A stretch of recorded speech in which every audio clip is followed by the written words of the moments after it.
I'm Terry Newman. I'm a senior editor and columnist at National Post. And I have with me here today Christopher Dummitt, who is also an occasional columnist for us here. He's here to talk about his new web history series called Well, That Didn't Suck, Untold Histories. And he's a professor of Canadian Studies at Trent University. Thanks for joining us today here, Chris.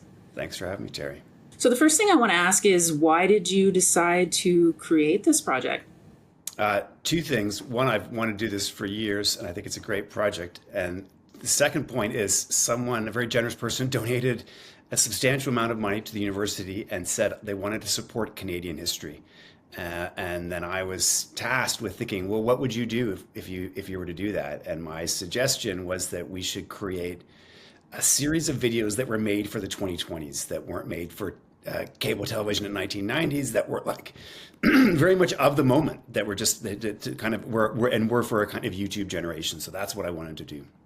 My other question was, obviously, who is your intended audience for these videos? Well, I think everybody, if I want to be massively ambitious about it, I think that's fair. I think we're trying to get everyone, but I think we wanted to do it in a style that was would really engage youth, but I think youth now is anywhere from, 12 to 39 or something. I don't know. I'm 51, so I think I'm not youth, but I still kind of like these kinds of things.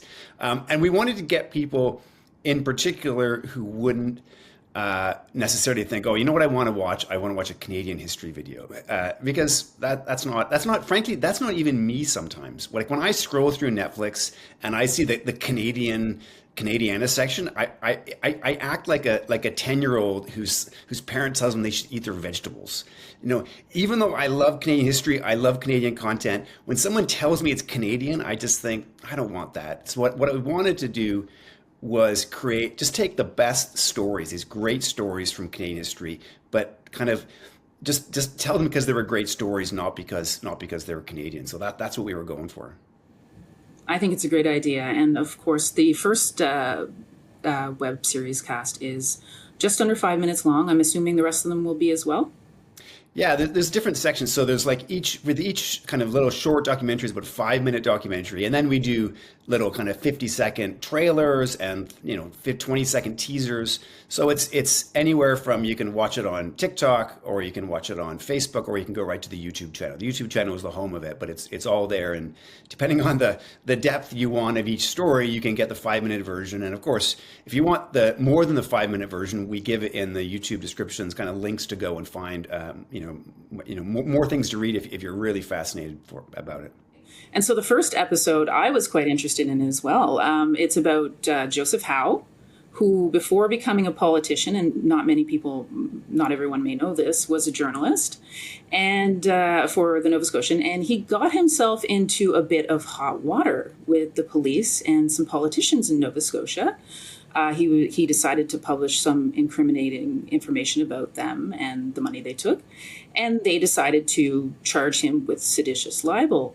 And what I found fascinating about it, a lot of Canadians don't think about freedom of speech and our history of that in Canada. But he had to, I believe, because nobody was taking on his case, he had to stand up and defend himself, and he did so for 6 hours. Yeah. Joseph Howe is my favorite Canadian and should be everyone's favorite Canadian. He is a fascinating guy. He was like a poet. He bought his first newspaper at age 20.